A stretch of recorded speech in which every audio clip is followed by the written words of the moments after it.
Pittsburgh Steelers this week, a place I grew up and have a lot of connections. I've talked about most of those. Again, I just think one of the top organizations in sports, not just football, highly successful. Was happy to be a part of it. Learned a lot, grew a lot, and I think it's an organization that a lot of other organizations are trying to pattern or model themselves after. It's a big week for us, an AFC North opponent, first game of the year, so a great opportunity to go out and have a chance to show what we've been working on. Any questions? Can you help Greg Williams at all with any nuances about Roethlisberger or Antonio Brown or any of those guys? What's that saying? I'm worried about my own house. No, I mean, we're worrying about trying to be the best we can be on offense. You know, having been there an extended period of time could possibly be a help. But at the same time, I've just always been a believer that if you're worrying about a lot of trying to pick up on a lot of things that they're doing, you could end up not playing. So I've been careful not to talk too much or say too much when asked. I've given any thoughts, but again, I think all our players, offense and defense, got to go out and play their best game. A few of your players have said that they see you being pretty fired up for this. Going against the Steelers, is there? I mean, I know every game's huge, and this is the opener. Is there anything a little extra given the history you stated in your opening remarks? I'd like to say yes, but no. I mean, every week is the biggest game of the year. This just so happens to be against the team I worked for the last 6 years, but.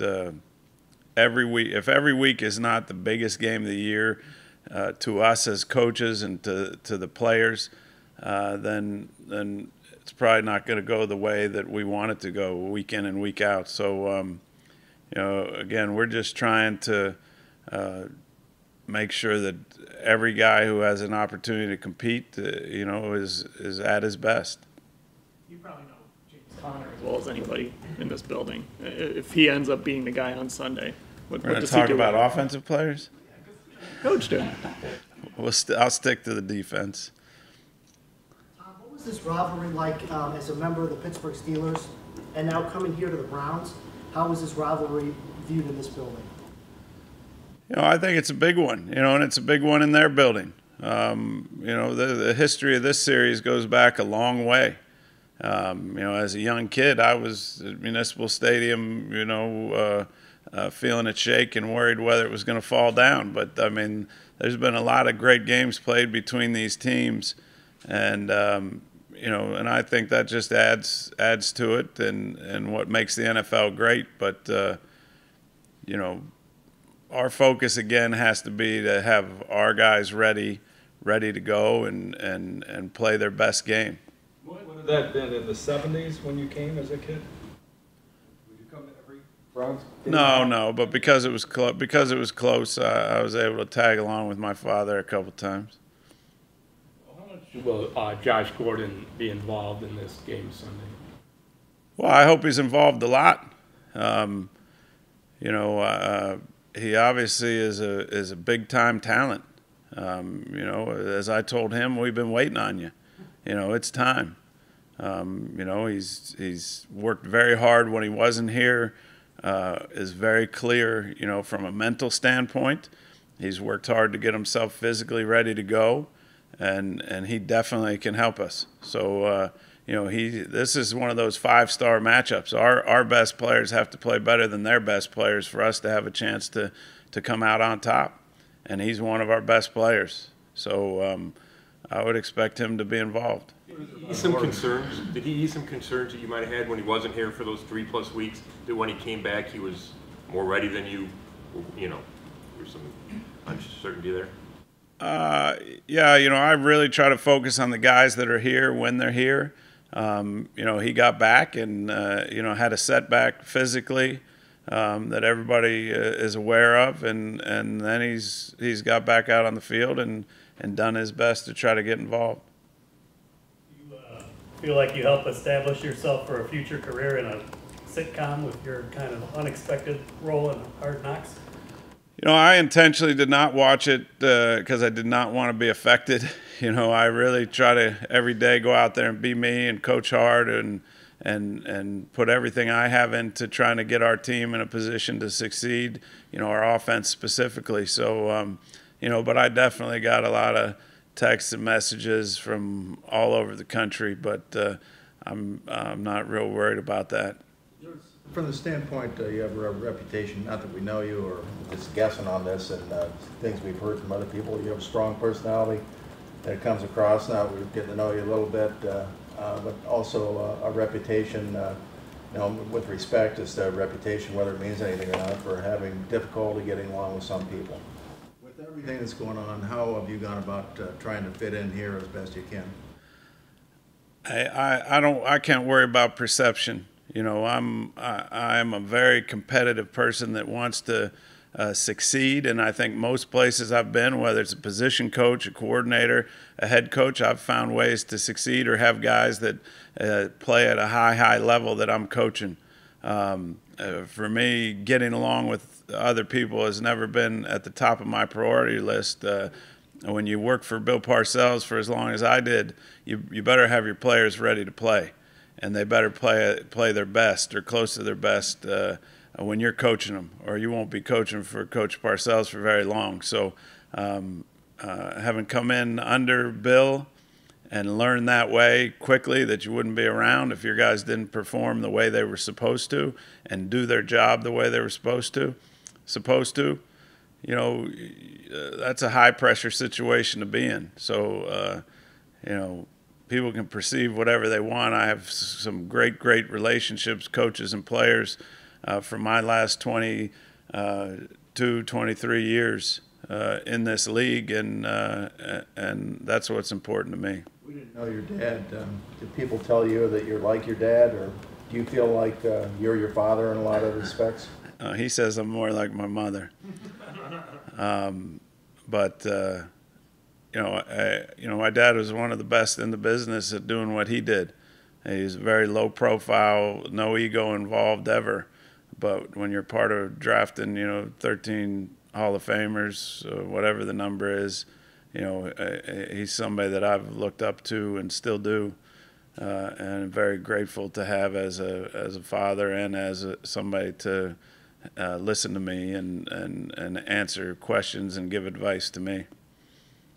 This football team, and have you helped instill the toughness in it that you were looking for, that you need to go up against a Pittsburgh Steelers team and win?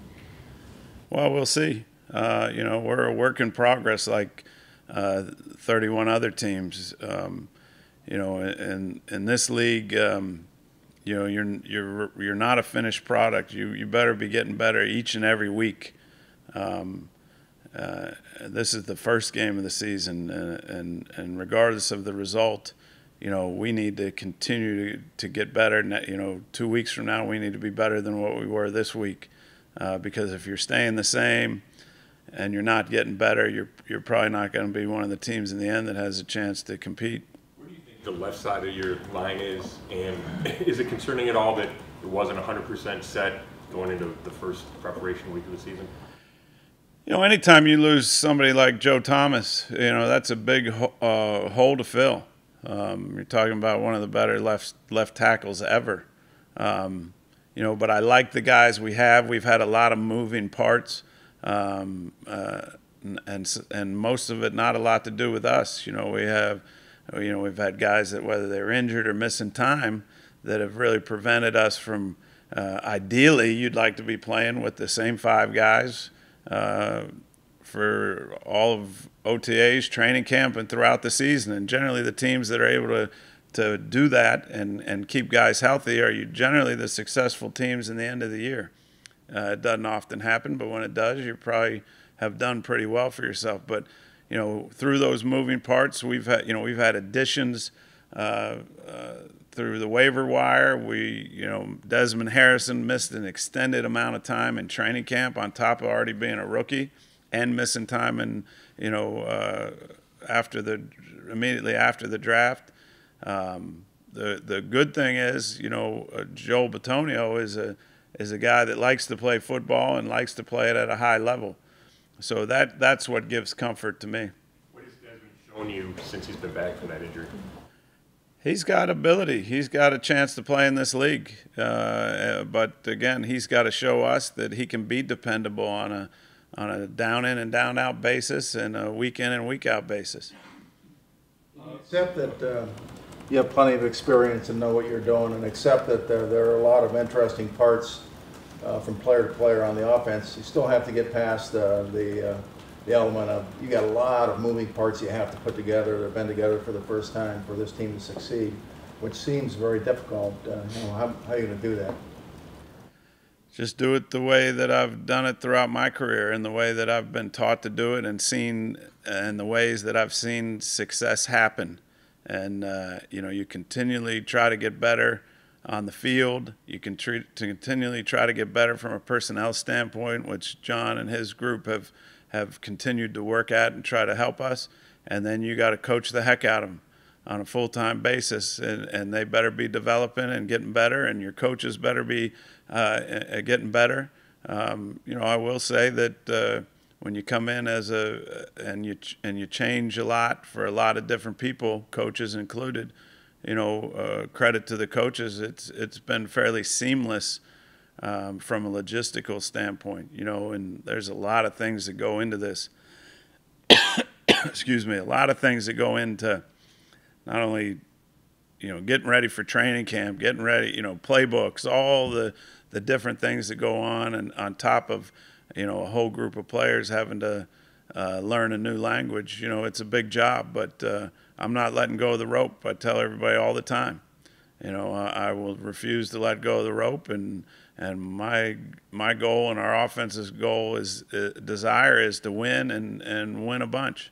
That being said, this is the first game of a 4-game set for us if you break it up in quarters. And that's all it is. And we got to go out and try to play our best football to date. How much is Cameron Hayward driving this decision at guard and tackle for this week? Their entire defense is driving it. They're a very well-coached group by Coach Butler. I know the majority of the players that are over there, and I know what they're capable of. It's Cam, it's Stephon Tuitt. Both those guys are very disruptive players inside.